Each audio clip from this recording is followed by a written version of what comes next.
Bonjour, bonjour, bienvenue à ce 9e webinaire de la coopération éducative. Webinaire un tout petit peu différent, déjà parce que c'est pas comme à chaque fois où nous avons rendez-vous le mercredi. Aujourd'hui, nous avons rendez-vous le vendredi, puisque nous avons plein de choses à vous proposer. Donc, on s'est dit que pourquoi pas 2 rendez-vous dans la semaine. Nous avons le plaisir d'accueillir aujourd'hui Fernanda Prince, qui donc est coordinatrice de l'enseignement bilingue au Collège de Application de l'Université fédérale du Pernambouc, qui est également prof de FLE. Elle me corrige si jamais je dis des bêtises, hein, bien sûr. Merci beaucoup d'avoir accepté de participer à ce webinaire, qui est un webinaire plutôt vu comme un partage d'expérience. Donc, l'idée, c'est non seulement qu'elle vous parle de son expérience, mais aussi que vous puissiez vous parler de la vôtre et d'échanger à la fin de sa petite présentation. Donc, soyez tous les bienvenus. Je n'ai pas grand-chose à rajouter pour l'instant. Donc, si Fernanda le souhaite, elle peut commencer sa présentation. Oui, merci beaucoup, Marine. Alors, c'est un plaisir d'être avec vous. Oui, je suis Fernanda et je suis professeure FLE au Collège d'application qui appartient à l'Université fédérale du Pernambouc à Recife. Et je vous remercie pour cet espace de partage. Je remercie aussi le prof d'ENL du Collège d'application qui font le travail dans l'institution à l'OFPE, au Cap, à l'ambassade de France au Brésil et aussi à l'Alliance française à Recife. Et oui, je parle un peu du Cap pour vous donner quelques informations. Le Cap, c'est un collège-lycée qui appartient au réseau public fédéral. Il fait partie de l'université. Il a été créé en mars 1958 dans la faculté de philosophie comme un laboratoire expérimental. Aujourd'hui, il y a 420 élèves, garçons et filles, et plus de 70 fonctionnaires. Il reçoit des ados, des adolescents pour les collèges, lycées et différents étudiants de différents champs disciplinaires, des formations à l'enseignement, de l'UFP et d'autres institutions d'enseignement supérieur. Il s'occupe de l'élaboration des nouvelles techniques pédagogiques et éducationnelles avec l'objectif aussi de socialiser avec les autres institutions, soit publiques ou soit privées. Les professionnels au CAP développent régulièrement des activités pour les élèves de la 6e à la terminale. Ils reçoivent et développent des projets, des recherches et des projets aussi d'extension. Parce qu'à l'université, comme au collège d'application, nous avons des activités d'enseignement, de recherche et d'extension. L'objectif chez tous les élèves est le développement de la pensée critique, la communication à travers les différentes formes de langage, la compréhension et l'intervention dans l'environnement dont ils font partie afin qu'ils deviennent des citoyens du monde. La langue française fait partie du CAP dès sa création et a été la première langue étrangère dans l'institution. Et quand on parle d'un travail avec de DNL ou de DNL, discipline dite non linguistique, ou même de DEL2, discipline enseignée en langue 2, n'est plus une fin en soi, mais un outil pour accéder à des connaissances. L'utilisation de la langue étrangère comme outil pour apprendre d'autres matières scolaires montre que la langue étrangère devient active, fonctionnelle et nécessaire. Il faut toujours avoir en tête que nous sommes à Recife, au nord-est du Brésil, et on ne fait pas frontière avec des pays francophones. Il faut toujours donner aux élèves une raison d'étudier la langue. Ça, c'est étudier le français pour dire bonjour et au revoir, mais non, c'est savoir le français pour accéder à d'autres connaissances. C'est d'utiliser les français pour apprendre la mathématique, la biologie, la géographie. L'étudiant, il doit comprendre en langue étrangère s'il veut accéder au contenu des matières scolaires. Et les projets du CAP, à travers la mise en œuvre des disciplines dites non linguistiques enseignées en français, proposent de fournir des nouvelles situations d'apprentissage qui aident les étudiants dans leur formation et contribuent à la formation de jeunes protagonistes ayant une connaissance de la langue françaises possédant des compétences nécessaires à participer de ces mondes qui nous y sommes, un monde globalisé. Les projets ont été approuvés au collège en 2016, mais dès 2013, nous avons eu des expériences. 2013, 2015 et 2016.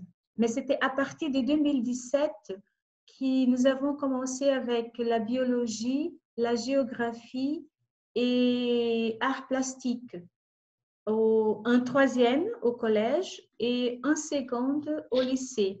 En 2018, nous avons eu biologie et art, collège et lycée. Et en 2019, biologie, art et mathématiques. Et en 2000, on a commencé avec biologie, art, mathématiques et géographie. Aujourd'hui, nous sommes une équipe de 7 professeurs, 2 professeurs FLE, un professeur de mathématiques, une professeure d'art plastique, une professeure de géographie, un professeur de sciences biologie et un professeur d'histoire information linguistique à l'Alliance française à Recife. Bon, je crois que vous savez déjà, mais travailler la DNL, c'est enseigner un programme ou partie d'un programme d'une matière scolaire dans une langue étrangère.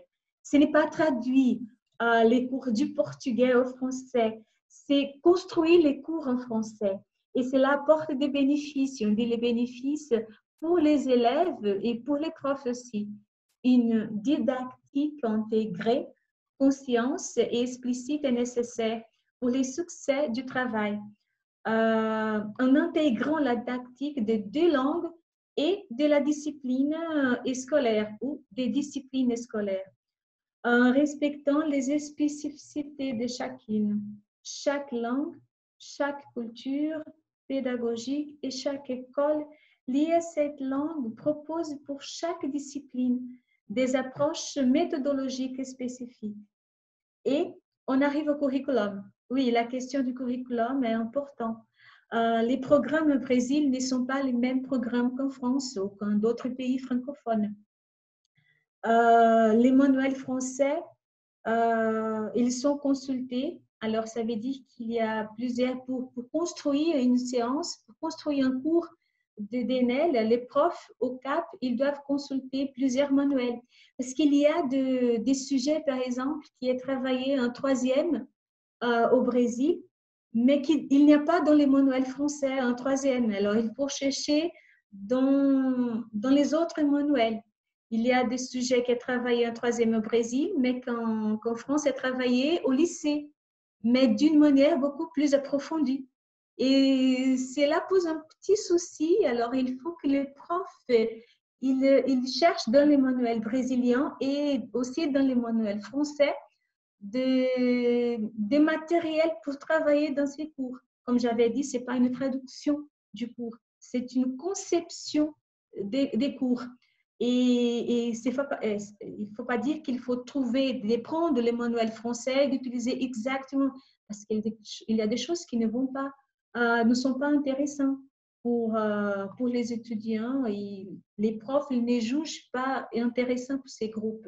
Et c'est lui qui va choisir dans chaque situation ce qu'il va utiliser de manuels brésiliens et ce qu'il va utiliser de manuels français.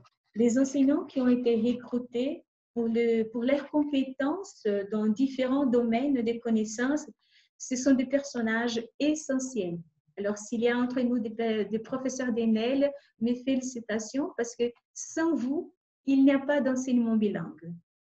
La connaissance quotidienne et la réflexion en action, les interruptions devant les questions des étudiants impliquent un arrêt, permettant à l'enseignant de se transformer en un chercheur en action, produisant des connaissances fondamentales issues de l'engagement et l'investigation réflexive de l'épreuve pratique. Les professeurs des DNL au CAP partagent des difficultés. Par exemple, le manque de maîtrise de la langue française et des vocabulaires spécifiques au moment du cours. Imaginez-vous, bon, ça se passe avec nos profs au collège d'application, au milieu du cours, l'enseignant se bloque, il ne sait pas comment continuer. Ils ont des difficultés et ils utilisent des stratégies Par exemple, on travaille collaboratif avec les élèves, par exemple.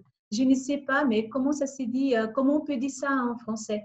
Et il pose ces questions aux élèves sans problème. Et ça va créer un lien beaucoup plus fort parce que les élèves, ils sont impliqués dans le travail des DNL.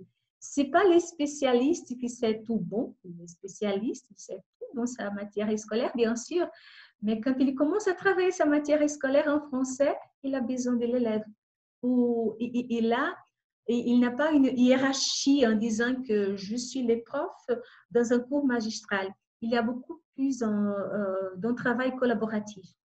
Et c'est très important, la formation d'ENEL par les professeurs, et là inclut les professeurs FEU, la construction des compétences propres à sa discipline, c'est-à-dire une sorte de français de spécialité, le lexique, les types de discours, la langue, ses variations et les alternances codiques des reformulations.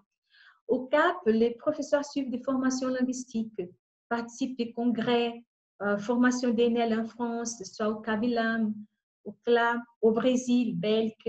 Nous avons eu l'opportunité aussi de partager des projets à Recife, à Bogota, à Agadir, à Aracaju, à Brasilia et maintenant avec vous. Merci beaucoup.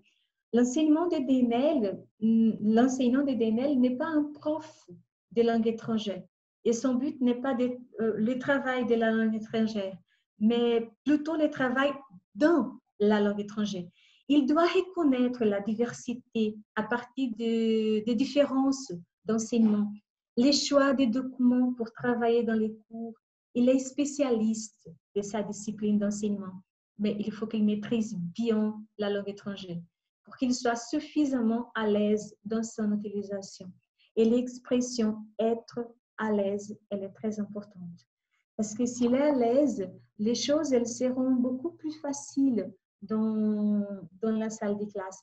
Et on observe dans le travail, dans la pratique du prof au collège d'application et aussi, ils externent les sentiments comme tension, angoisse, préoccupation, insécurité. Je ne sais pas si vous avez le même sentiment quand vous travaillez ou si vous, comme coordinatrice ou coordinateur, vous savez que les profs, ils ont ce type de sentiments. C'est pour ça que nous avons pu observer au CAP que les professeurs, pour surmonter ces problèmes qu'ils sont devant eux, ils utilisent des stratégies pour surmonter ces difficultés dans son travail dans la salle de classe. Et ça, c'est un aspect que nous travaillons dans le doctorat maintenant. Je suis doctorante et je travaille dans un doctorat. Les stratégies utilisées par les professeurs de DNL pour surmonter les difficultés. Ils utilisent les stratégies d'apprentissage, stratégies d'enseignement, soit cognitives, métacognitives, socio-affectives, et aussi des stratégies identitaires pour préserver la cohérence de l'identité, parce qu'ils sont dans un contexte de contact de culture. Il y a visiblement un processus d'interculturation.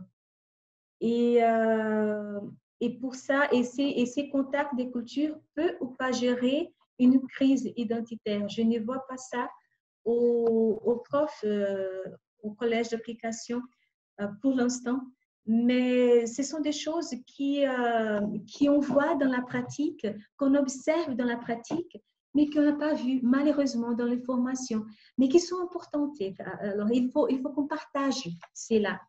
D'après les professeurs du collège d'application, la préparation d'un cours d'ENEL, ça demande beaucoup plus de temps que la préparation d'un cours qu'on dit normal.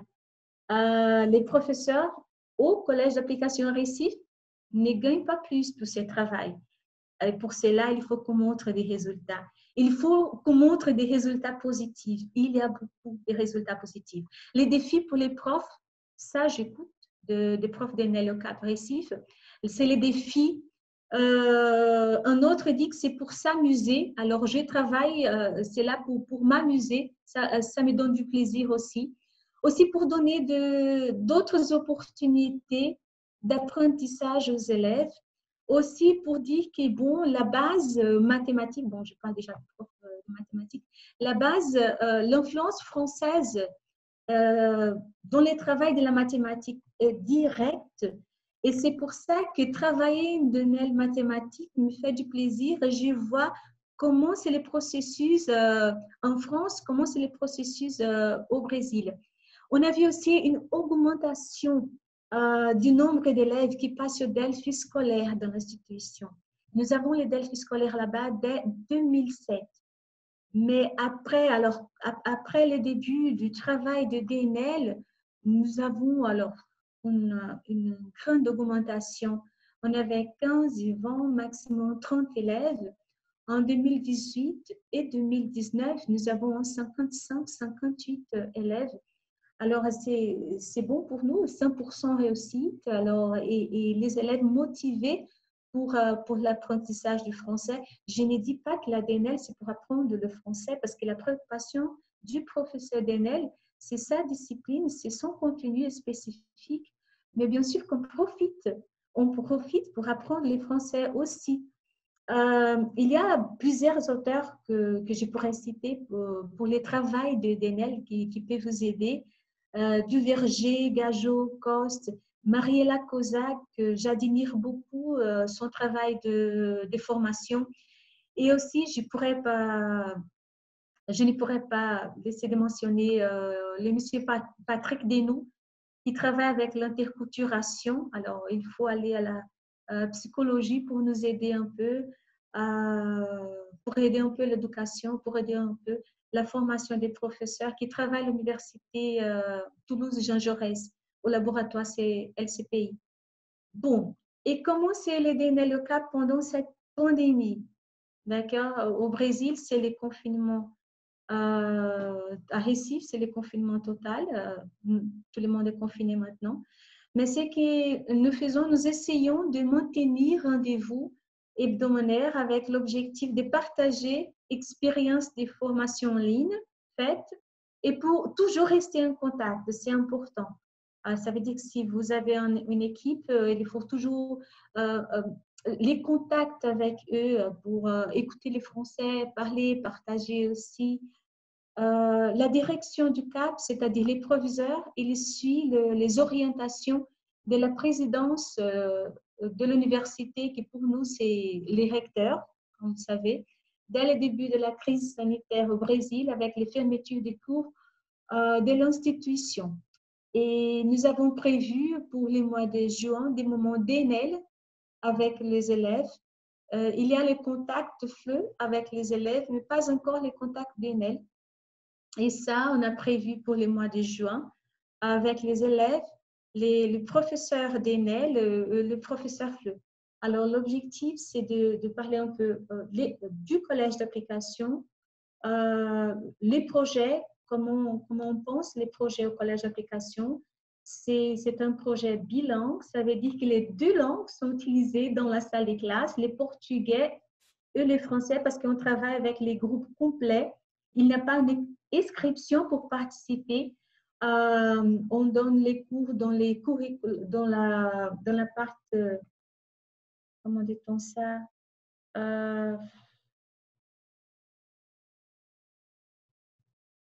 J'ai oublié comment dire, nucléo commun. Les nucléos communs. Et on a commencé avec la partie diversifiée et maintenant nous sommes avec tout le monde. D'abord, les élèves, comme expérience, les élèves pourraient choisir la discipline et maintenant tous les groupes travaillent. C'est pour ça que les deux langues doivent être présentes dans la salle des classes. Bon, c'est ça que je voudrais partager un peu avec vous. Et bon, je suis là pour des commentaires, pour vous donner un peu du temps. Super. Merci beaucoup, Fernanda, pour ce panorama assez complet de l'expérience des DNL et surtout du point de vue des professeurs de DNL au sein du collège d'application. Est-ce qu'ici, on a d'autres représentants de collège d'application? Il me semble que oui. Qui travaille dans un collège d'application ici? Narceli? Narceli est-elle ici? Oui, Oui, c'est déjà depuis ici, matin. Sophie. Oui, à Bonjour Florianord. Fernanda, Bonjour. Et là, enchantée de vous faire connaissance visuellement parce que je connaissais déjà de nom, enfant et prénom. exactement. Donc, vous avez plus ou moins... Marcel, c'est vous la coordinatrice du collège d'application, d'enseignement bilingue au collège d'application également? Oui, c'est Oui. moi et nous, on est un groupe qui commence, mais ils sont en formation depuis 2018 déjà, de langue française. Et les groupes a augmenté. On a 7 professeurs qui font les cours de français et déjà 2 professeurs qui ont un très bon niveau de français, éducation physique, d'art, géographie, mathématiques, sociologie, littérature. C'est un bon groupe. Il faut qu'on continue et que les cours reprennent pour qu'on puisse enfin appliquer et mettre en pratique toutes les choses qu'on essaye d'organiser dans les formations et les séquences pédagogiques et tout ça. Mais c'est un moment difficile à tout le monde. On essaye de garder nos formations, nos études, participer aux webinaires surtout et tout ce qui est proposé par l'ambassade. Moi-même, je fais la formation à Vichy. J'ai connu vos collègues, les professeurs des français, comment il s'appelle déjà? Euh, la Edson, professeure Edson, la professeure d'art, Fabiana, Lyon oui. et Fabiana et Tarcisio, mathématiques. Narcisse. Très bien. Ils ont fait la formation avec moi à Vichy. Et, et bon, je sais que dans votre collège, vous avez une organisation de la langue française qui est différente de la nôtre. Et je voudrais savoir comment vous avez fait au début pour s'arranger avec l'enseignement du français dans les classes. Par exemple, vous avez commencé à la 6e année, une classe, un groupe entier, avec combien d'élèves? Est-ce qu'ils ont continué juste avec le français pour combien de temps? Si vous pouvez me répondre. Ça se passe comment? Je peux répondre maintenant? Oui, Oui, tout de suite? D'accord. Ah bon, au collège d'application, bon, pour 2020, il y a encore des changements. Je parle jusqu'à 2019. Euh, Ça se passe que les élèves, ils commencent à la 6e, les français, mais on ne commence pas la DNL à la 6e. On commence la DNL à partir de la 4e et 3e. On a commencé à partir de la 3e et maintenant, cette année, nous avons la 3e. Mais à partir de la 4e, on commence la DNL. Pour les FLE, ils ont 3 heures par semaine. Et pour le DNL, alors ça dépend. Alors, si c'est art, ce sont 4 heures. Si c'est mathématiques, ce sont 5 heures. Si c'est la biologie, sciences ou biologie, parce qu'au collège, c'est sciences et au lycée, c'est biologie. 3 heures. D'accord? Et bon, pour les niveaux des élèves, ils ne sont pas top B1, B2 pour commencer la DNL. Ils commencent, ils sont au niveau A2, ils commencent la DNL déjà. Et même pour les profs, parce que si on attendait aux profs DNL d'arriver au niveau B2 pour commencer le travail, on ne commençait pas. D'accord. C'est pour ça que c'est un défi. Et je crois que c'est pour ça qu'on a identifié les sentiments d'angoisse, les sentiments quelques sentiments des profs d'ENEL parce qu'il manquait un peu la langue. Et pour eux, c'était un défi. Alors, quand vous demandez à partir de la langue, c'est pour les élèves, ils commencent petit à petit. Alors, niveau A2, ils commencent déjà. Et pour les profs, quand ils sont déjà au niveau B1, parce que les profs qui sont là, sauf la prof d'art et la prof de géographie aussi, mais les profs de biologie, il a commencé zéro. Il a commencé zéro. On a commencé la formation linguistique. Les profs de maths aussi, il a commencé la formation linguistique zéro, il ne savait rien du français. Et bon, il vient de passer le B1, très ah, déjà, bien. je Oui, me il a déjà, rappelle. Il venait de commencer le français en 2017 à la formation. C'était très difficile. Exactement. Il vient de passer très bien le B1, la prof d'art le B2, passer le DELF B2 aussi. Et bon, elle suivait les cours C1 déjà, l'Alliance. Et vous voyez, il y a un investissement personnel. Il y a toujours, bien sûr qu'il y a un grand support de l'ambassade. Il y a aussi une réduction à l'Alliance française, aussi les accords, ils sont là. Mais il y a aussi alors un investissement personnel des profs aussi. Ça veut dire que les temps du français que nous avons, c'est important, c'est intéressant. Mais dans la salle des classes, ils parlent en français et ils parlent en portugais. Je ne sais pas si j'ai bien répondu à la question aussi. Si, mais juste une chose. Est-ce que par exemple, le cours du lycée, d'une classe de biologie d'ENEL, tous les élèves, ils parlent le français, ils étudient le français comme langue étrangère? Oui, oui. Oh, nous avons, comme j'avais dit, il y a eu des changements en 2020 au collège. Je connais un peu, c'est une chose qu'il faut qu'on organise, d'accord? Mais jusqu'à 2019, ce que nous avons, c'est tous les groupes A du collège d'application, ils suivent les cours de français. Et tous les groupes B, ils suivent les cours d'anglais. D'accord? Maintenant, avec l'espagnol, on a changé un peu. D'accord? Mais ce que nous avons au collège d'application, c'est qu'on a offert les DNL pour les groupes A.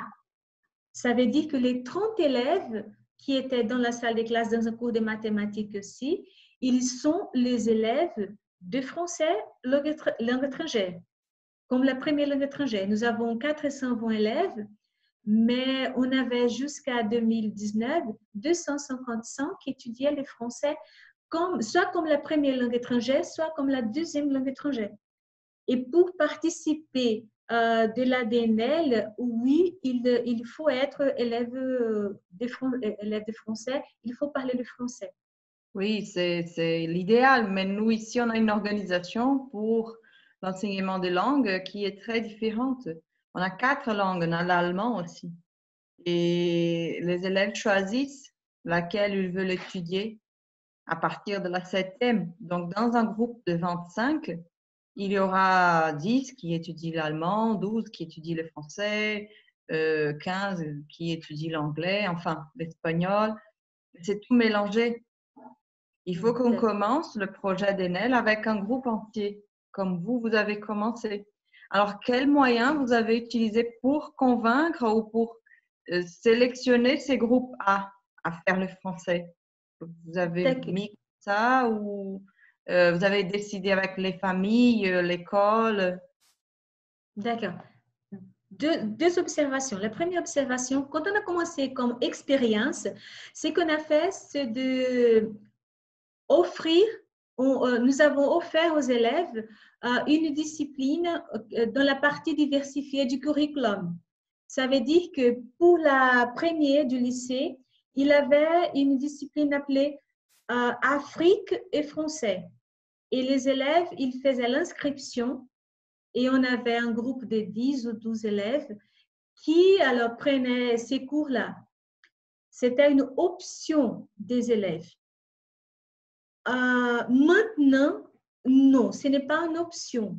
Pourquoi? Parce que tous les élèves du groupe A, ils sont des élèves de français. Ce qu'on fait au début de l'année, c'est d'appeler les familles, d'expliquer les projets que nous avons, de dire qu'il existe au collège encore un projet bilingue de DNL où les élèves ils auront l'opportunité de parler en français dans les cours de mathématiques, mais ça ne va pas empêcher la progression naturelle. Les programmes nationaux seront respectés. La chose la plus importante sera le contenu spécifique de la discipline et la langue française, elle vient pour ajouter, pour aider les élèves. Alors, si au bout du moment, la langue étrangère, le français dans ces cas-là, elle bloque, elle casse, elle pose un problème, on arrête. Et au moment que les professeurs d'EDNL est dans la salle de classe et qu'il y a un souci avec le français. Ça s'est passé qu'il commence à expliquer et l'élève, bon, il y a le feedback direct tous les temps avec l'élève et les profs voient qu'il y a un problème. Alors, il va trouver, alors il y a les stratégies qui sont adoptées et l'alternance codique est là. Il commence en portugais. Et ça, j'ajoute une expérience. J'observais un cours de mathématiques au collège d'application. Et pendant que les professeurs, ils travaillaient en français, il avait l'attention de tous les élèves. Il regardait, il demandait la parole, il participait, mais il avait une attention incroyable. Au bout du moment, les profs il a décidé, bon, il s'était là prévu, il a décidé de parler en portugais pour faire des exercices pratiques. Au moment où il a commencé à parler le portugais, les élèves ont fait ça. Ils ont pris les portables, ils ont commencé à utiliser les portables, ils ont commencé à regarder. Et j'étais au fond de la classe et je dis, waouh! Il n'avait plus l'attention qu'il avait avant. La concentration qu'on voit quand on parle de la DNL, oui, c'est vrai. Tout ce qu'on a étudié, tout ce qui est là dans les livres, oui, c'est vrai. Et alors, quand les cours est terminé, et j'ai parlé avec les profs, j'ai dit, est-ce que vous avez observé ce qui s'est passé au moment où le portugais est entré dans la salle des classes par vous? Il a dit, j'ai fait la même remarque. J'ai observé la même chose, Fernanda. J'ai vu la même chose. Ça veut dire que la langue française, elle vient pour aider. Si elle pose des problèmes, on ne peut pas continuer. Mais je crois que dans le cas de votre institution, il fallait trouver un moyen de donner un support aux élèves qui n'ont pas le français dehors la salle de classe. Je ne sais pas, ça c'est quelque chose qu'on va trouver à faire au collège d'application parce qu'avec l'insertion à Recife, parce qu'avec l'insertion de l'espagnol, on avait les 30 élèves qui parlaient français, alors qui étudiaient le français. Et à partir de 2020, à la 6e, on voit que nous n'avons plus 30 élèves, nous avons 15 parce que les autres 15 commencent à étudier l'espagnol. Alors, et pour cela, il faut qu'on trouve un moyen pour donner le français, peut-être avec un projet d'extension. Peut-être on va demander encore une autre fois à l'ambassade une assistante FLE, alors une lectrice FLE, pour qu'on puisse donner aux élèves les supports de la langue. Parce que c'est vrai, quand on a commencé, on a eu une expérience avec art et français en 2013 et les élèves, ils ne parlaient pas français. Pas du tout. Et la prof d'art plastique, bon, c'était les élèves qui ont choisi les cours, c'était une discipline de la partie diversifiée. Ils ne parlaient pas français. Elle travaillait les autoportraits. Et bon, et pour cela, la prof, elle me donnait quelques cours de son cours pour que je puisse travailler avec les élèves. Et bon, elle avait 3 cours, 3 heures par semaine, 2 heures par semaine avec eux. Et moi, j'étais dans la salle de classe pour donner les vocabulaires, les descriptions physiques, parce que c'était l'autoportrait qu'elle travaillait avec eux. Et c'était incroyable. Bien sûr qu'il a eu un travail collaboratif très proche avec les profs, et elle a eu la possibilité de me donner quelques cours, de me donner là comme prof. Et moi, j'ai travaillé avec les élèves et c'était incroyable ce qu'ils ont produit à la fin de l'année. Les vidéos qu'ils ont produites avec les autoportraits qu'ils ont construits pendant les cours. Bon, je partage un peu ce qui s'est passé au CAP. Bon, merci. C'est très enrichissant. On a beaucoup de défis. C'est pas à pas qu'on va commencer. Et il faut qu'on commence déjà, même si on n'a pas tous qui parlent le français. Et voilà, un jour, j'espère qu'on arrive à trouver une collègue pour moi, parce que je suis la seule prof. Alors, vous imaginez, j'ai des classes de 6e à la 3e du lycée. C'est dur de travailler toute seule. J'espère que ce projet nous apporte bien sûr des bonnes choses et qui enrichissent le français, qu'on réussisse à avoir plus de professeurs de français. Et voilà. Mes collègues sont très motivés, en tout cas. Ils étudient, ils sont très dédiés. Béatrice, je vois là, Mohamed, les mathématiques. Béatrice travaille avec les petits, oui, à l'éducation physique. Elle a déjà fait des cours d'ENL avec eux. Ça a été aussi une expérience qu'elle a aimée, oui, enrichissante. Et c'est ça, si vous avez aussi des questions, nous sommes là pour vous répondre. Une observation. Alors, on a eu l'expérience d'avoir des lectrices, des assistantes FLEOCAP, et ça nous a beaucoup aidé avec les préparations des cours, avec les profs de DNL. Parce que par nous, par exemple, par moi et par mon collègue Addison qui travaille avec moi comme prof FLE aussi, c'est difficile parce que nous avons les cours à préparer, les cours FLE à préparer. Nous avons d'autres choses à faire aussi. Il faut qu'on accompagne aussi les profs de DNL. Et ça veut dire qu'il ne faut pas prendre sur l'Internet, bon, vous savez déjà, Béatrice, je crois que vous savez déjà, ce n'est pas de prendre une vidéo, une capsule vidéo qui est tout prête sur l'Internet. D'abord, il faut la trouver. Mais il faut seulement la prendre, mais il faut choisir. Et quelquefois, il faut adapter aussi. Les textes sur l'Internet, elle est riche, il y a beaucoup, beaucoup de choses. Mais il faut trouver les choses qui sont déjà didactisées. C'est pour ça que c'est important de trouver les fils du bilingue et de trouver les fils du plurilingue. Ce sont des plateformes, ce sont des ressources qui sont riches et qui sont aussi adaptées. Alors la conception, la préparation d'un cours DNL, ce n'est pas facile et ils ont besoin d'aide. Vous avez besoin d'aide. Et bon, nous, Prof FLE, nous sommes là pour vous aider et, bon, et la présence pour vous, Narceli, c'est très important la présence de quelqu'un comme une assistante FLE ou d'une lectrice, ça pourrait beaucoup, beaucoup vous aider. Je ne sais pas si l'université est là. Pour cette année, on avait une lectrice envoyée par l'ambassade, mais bon, on sait que la situation, pas seulement en France, mais au monde, elle n'est pas facile. Mais on a eu l'opportunité de partager un peu la lectrice de l'université avec nous, avec le collège d'application. Elle est venue, elle nous aider un peu avec la préparation du DELF scolaire. Bon, Oui, je sais qu'il y en a un lecteur ou une lectrice qui vient à l'UFSC cette année, mais tout est arrêté.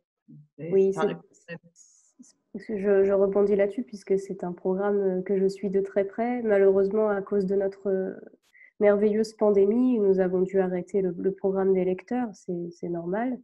Mais effectivement, il y avait un lecteur qui était à l'université fédérale de Santa Catarina cette année. Après, il faut voir si ce lecteur, quelles sont ses missions. Après, c'est l'institution qui décide. Comme disait Fernanda, cette lectrice, elle était partagée entre les cours, je crois, du supérieur et les cours du collège de application. Si je me trompe, vous m'arrêtez.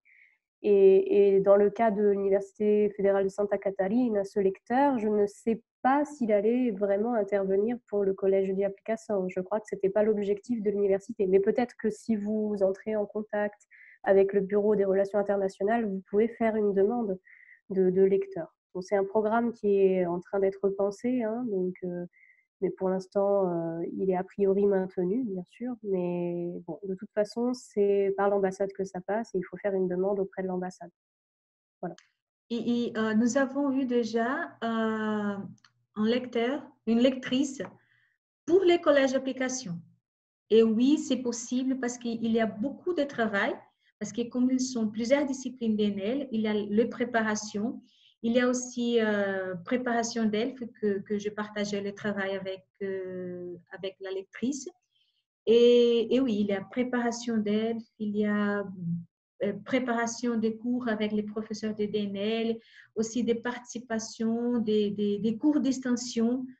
On avait l'opportunité, on a offert plusieurs cours d'extension au moment où on avait en 2000, je crois que c'était en 2018, oui, parce que 2019, nous n'avons pas eu une lectrice, mais 2018, nous avons eu 3 cours d'extension offerts par le collège d'application. Et pour la communauté de l'université, alors c'était pas mal. Merci beaucoup pour tous ces commentaires et toutes ces impressions et toutes ces expériences qui sont très, très intéressantes, je pense, pour tout le monde ici présent. Est-ce que quelqu'un d'autre aurait une remarque à faire sur sa propre expérience? Parce que je reconnais certains noms et je sais que certaines personnes ici font partie d'écoles bilingues ou à projet bilingue. Ou est-ce qu'il y a voilà, des interrogations toutes simples sur ce sujet? Sinon, Eline, est-ce qu'Eline m'entend? Eline Barros.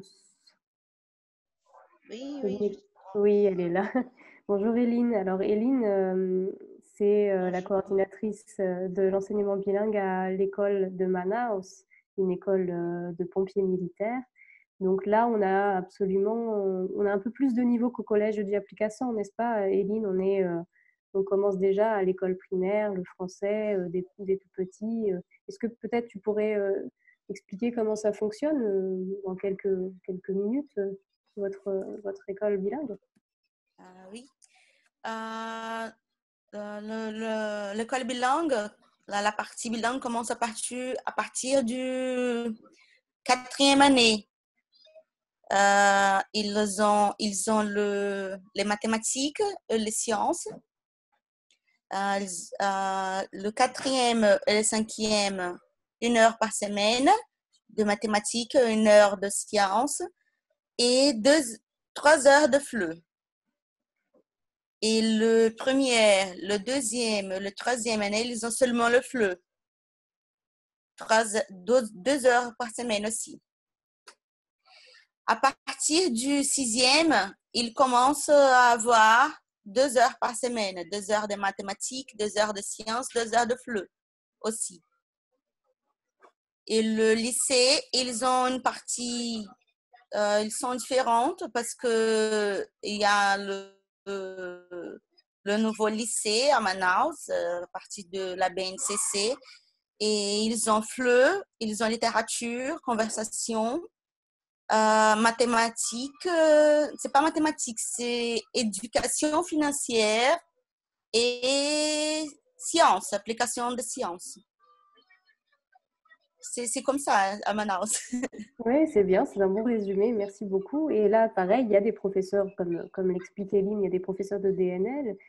Et ce que j'avais trouvé intéressant dans l'intervention de Fernande, c'était la partie sur la motivation des professeurs de DNL. C'est-à-dire que une ambassade ou la secrétariat d'éducation ou l'université ou votre directeur peuvent être intéressés pour soutenir le projet. Mais si vous, professeur de FLE, et vous, professeur de DNL, vous n'avez pas la motivation de mettre en place ce projet, rien n'est possible. Donc vous êtes le cœur de ce genre de projet et nous sommes un soutien, c'est certain. Mais sans vous, rien n'est possible. Et cela me fait penser, je sais qu'ici, il y a une représentante de la secrétariat d'éducation du Distrito Federal où nous avons commencé un projet aussi d'école bilingue au niveau ensino médio et où l'implication de l'équipe pédagogique, mais aussi de l'équipe administrative, c'est-à-dire que même le directeur fait du français, elle est réelle. Il y a toute l'équipe qui fait du français. Bon, c'est grâce à des accords avec l'Alliance française, etc. Ce n'est pas forcément possible partout. Mais je pense que cet intérêt réel et cette implication, et aussi cet effet de groupe, parce que si tout le monde s'y met, on arrive à s'entre-motiver, ça va porter ses fruits à l'avenir. Évidemment, en ce moment, on est dans une parenthèse un peu particulière de pandémie, mais malgré tout, le dynamisme est réel au CEDGLIN, donc l'école de Brasilia, mais le dynamisme est aussi réel à Manaus, et je constate qu'à Recife, c'est aussi le cas, et que ça risque d'être aussi le cas à Florianópolis. Il faut juste que... Enfin, voilà, il y a différents niveaux. Un projet, ça se commence. Donc, quand on en est au début, tout est à faire. Mais sachez en tout cas que en voyant les expériences des uns et des autres, c'est possible. C'est extrêmement possible et c'est grâce à vous.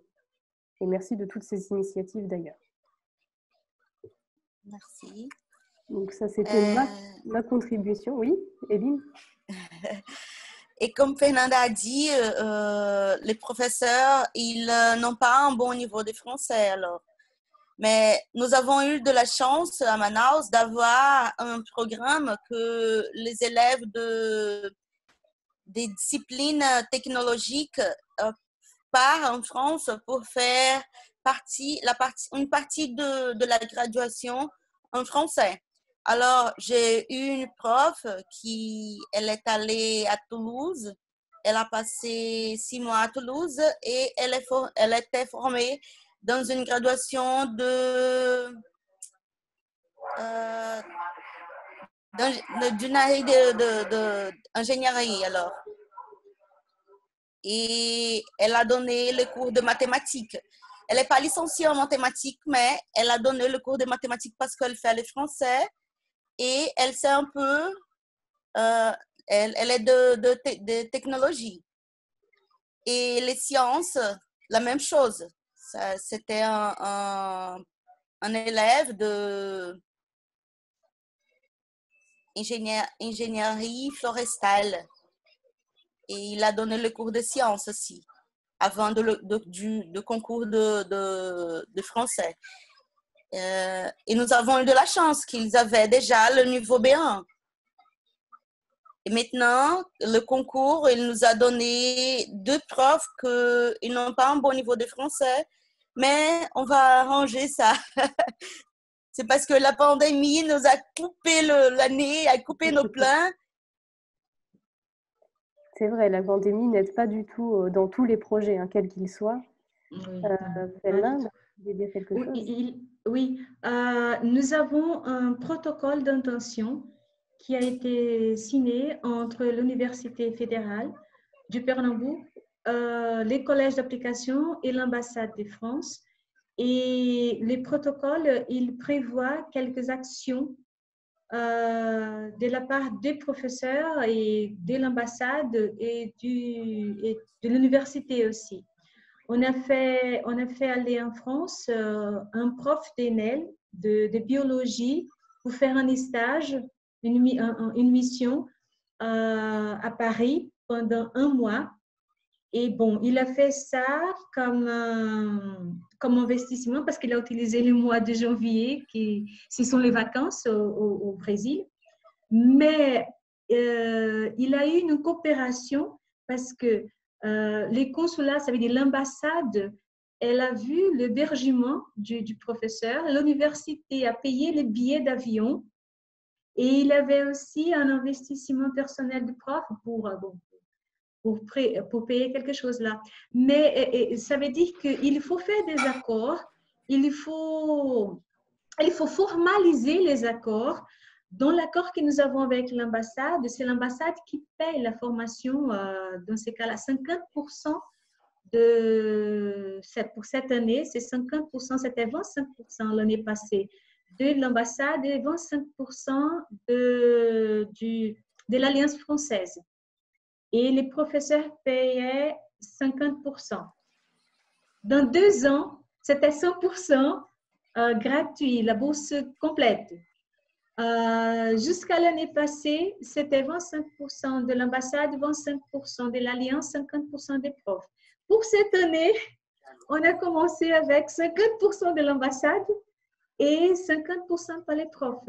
Mais ça veut dire que au début, alors, il y avait un investissement aussi de l'ambassade, mais on a vu que quand l'ambassade a retiré les 50%, il a eu quand même une volonté de continuer le travail, la formation. Et les élèves, dans ces cas-là, les professeurs de DNL, ils ont continué. Je ne dis pas que ça, c'est parfait, mais je dis qu'il faut faire des accords, il faut faire des protocoles d'intention, il faut faire des projets, il faut montrer que les projets sont bons, qu'ils donnent des résultats. Pourquoi on travaille la DNL? Pourquoi c'est bon?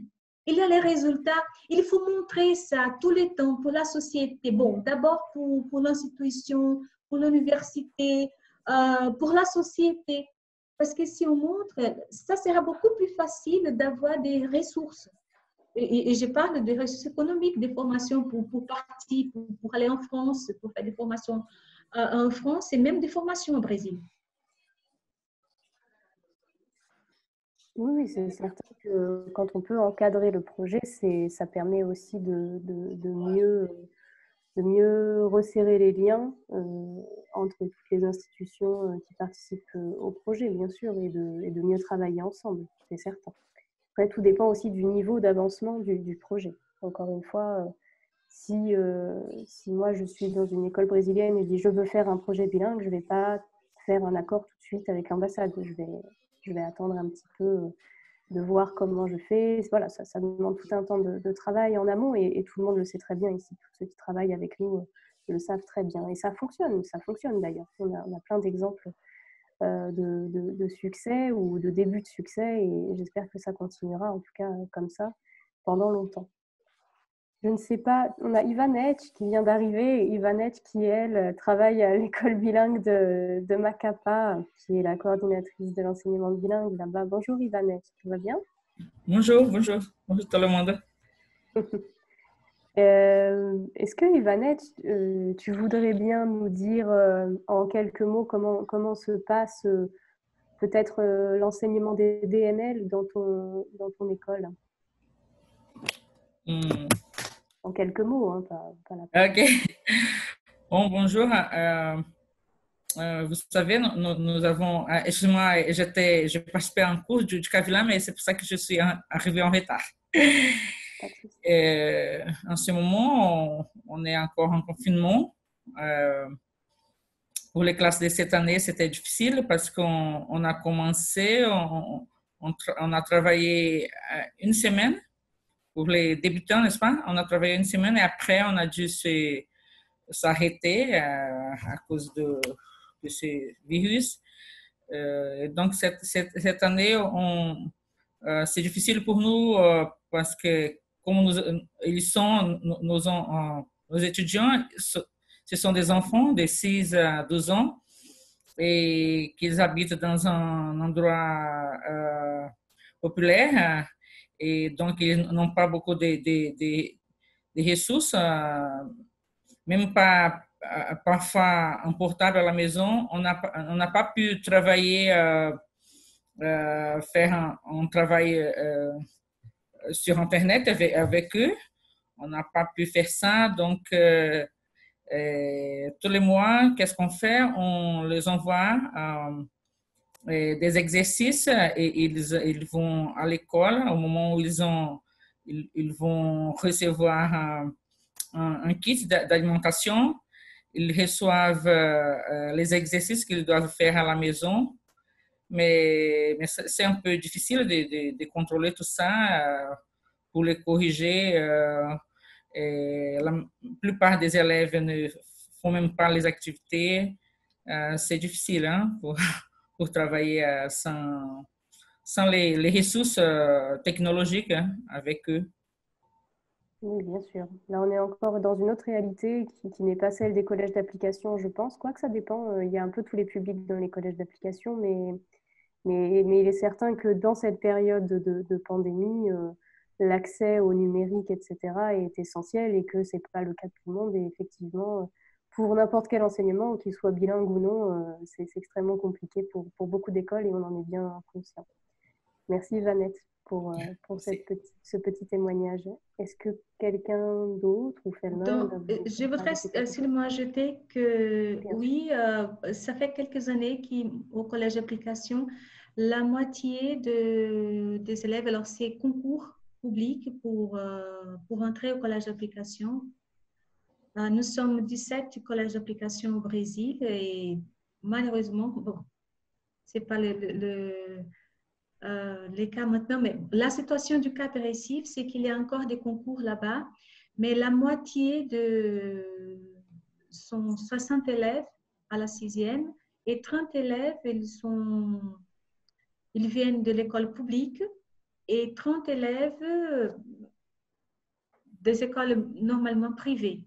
D'accord? Et je ne sais pas comment seront les choses à partir des échanges scolaires, par exemple, parce que, comme j'avais dit, le travail avec le DNL a motivé beaucoup, pas seulement les profs, mais les élèves aussi. On a déjà eu une échange scolaire avec les collèges lycées d'Iroise à Brest.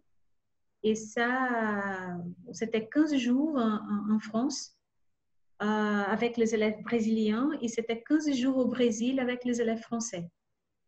Et bon, il avait le billet d'avion à payer, mais quand ils étaient là, alors c'était tout gratuit. Alors les familles étaient les responsables en France et au Brésil. Et ça a motivé beaucoup, beaucoup les élèves. L'année passée, nous avons eu un séjour linguistique à Nice. Et bon, ça veut dire que ce sont des actions qui vont aider le travail de DNL. Et on ne peut pas dire que c'est une chose séparée. La DNL, c'est séparé, FLE, c'est séparé. Non. Ce sont des actions ensemble qui vont motiver l'apprentissage de la langue étrangère, dans ces cas-là du français, et aussi montrer les bénéfices qui apportent ce type de travail pour les profs, pour les élèves. Je trouve que c'est une belle phrase de conclusion. Je ne sais pas si quelqu'un veut conclure après cette conclusion de Fernande. Une deuxième conclusion. Bien, si personne ne veut rajouter quelque chose, il ne me reste plus qu'à vous remercier tous d'avoir participé à ce webinaire un peu différent et très intéressant, peut-être un peu plus dans le dialogue. Donc, c'était ça tout l'intérêt de ce webinaire. Je vois que ça fonctionne. Merci beaucoup à Fernanda. C'est elle qui a proposé d'en parler et merci beaucoup de l'avoir proposé. Sachez que vous aussi, si vous voulez parler d'autres sujets, vous êtes les bienvenus. Vous pouvez nous écrire pour faire une proposition de thème, etc. Nous verrons s'il est possible parce que sachez que notre calendrier de webinaire se remplit assez vite en réalité. Ça, c'est super. Mais vous avez aussi la parole et nous serions ravis de vous écouter. Voilà, je vous remercie. Je vous souhaite une excellente après-midi. Je vous souhaite un excellent week-end. Bon voyage à Fernanda qui revient au Brésil très bientôt. Et eh bien, à bientôt. Waldemar a posté les 2 prochains rendez-vous de la semaine prochaine. Mercredi 15h sur la classe inversée et jeudi 10h, conférence en ligne sur l'intercompréhension. On vous attend. Oui. Okay. Au revoir à juste, tous. Juste le petit mot de la fin encore. Ah, c'est Waldemar la conclusion. Oui. Voilà, alors tous les webinaires sont disponibles sur la page d'IF pour Brésil et tous les lundis, normalement, on a l'habitude alors de reposter le webinaire de la semaine précédente avec toutes les ressources aussi disponibles et selon aussi pour bien combler alors vos besoins de continuer de vous auto-former. Sinon, je répète les mêmes mots de Marine. Je vous remercie alors de votre présence. Et on se voit alors à la prochaine formation. Merci, Waldemar. Merci, Waldemar. Merci. Super animateur IF Prof. Ciao. À bientôt. Bientôt. Merci. Ciao. Au revoir. Merci à tous. Au revoir, Fernanda.